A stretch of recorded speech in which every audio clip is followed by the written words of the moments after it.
En we zijn terug, mijn naam is Roberto en in deze video deel ik mijn F1 22 race setup voor het aangepaste en naar mijn mening leukere Australië. Dit circuit is geheel aangepast in F1 22 en het voelt voor mij nu een stuk leuker om op te rijden. Het circuit voelt op sommige plaatsen ook wat smaller en een nieuwe gedeelte vind ik een stuk beter. Maar laten we in de hotlap en daarna de setup duiken.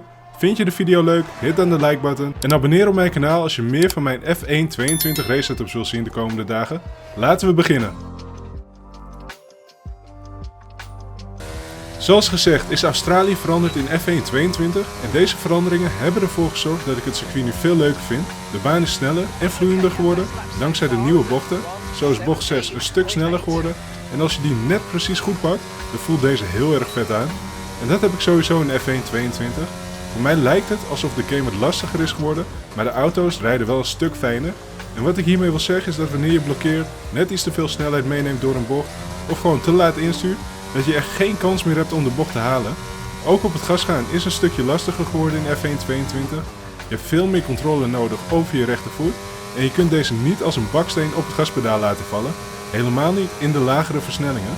En zelf vind ik dat wel heel erg vet, omdat de game wat lastiger is geworden en zo hoop ik dat het verschil in skillset ook duidelijker naar voren komt. Waar ik het gevoel heb dat je in de afgelopen jaren de games erg vriendelijk waren en nu heb ik het gevoel dat je meer wordt afgestraft voor als je fouten maakt. Op social media lees ik de eerste vragen en wensen van het publiek dat ze hopen dat de game wat makkelijker wordt gemaakt. En hier ben ik het dus totaal niet mee eens, want ik ben van mening dat je hierdoor juist als rijder het verschil meer kan maken in F1 22. Dan wat meer informatie over de setup. Deze setup heb ik gekozen voor een medium downforce setup, dus geen lage downforce setup, maar ook geen hoge. En dit komt omdat de baan een stuk sneller en vloeiender is geworden. Als je nu voor een hoge downforce gaat, dan mis je vind ik te veel snelheid voor het nieuwe gedeelte. Ga je voor te weinig downforce, dan verlies je vooral in sector 1 en de laatste 2 tot 3 bochten te veel tijd.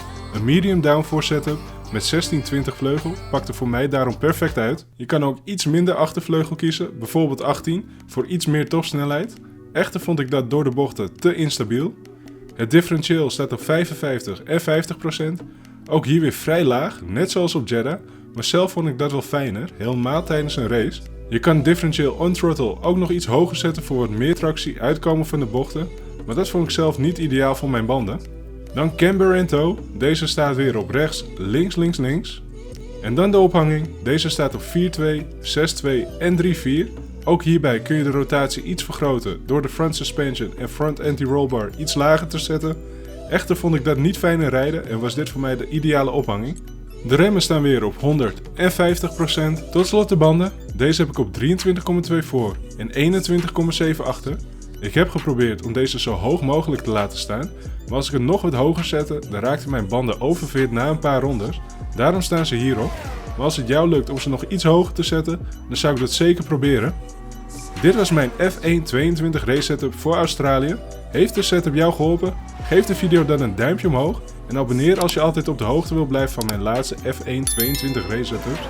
De komende dagen zal ik nog veel meer video's delen.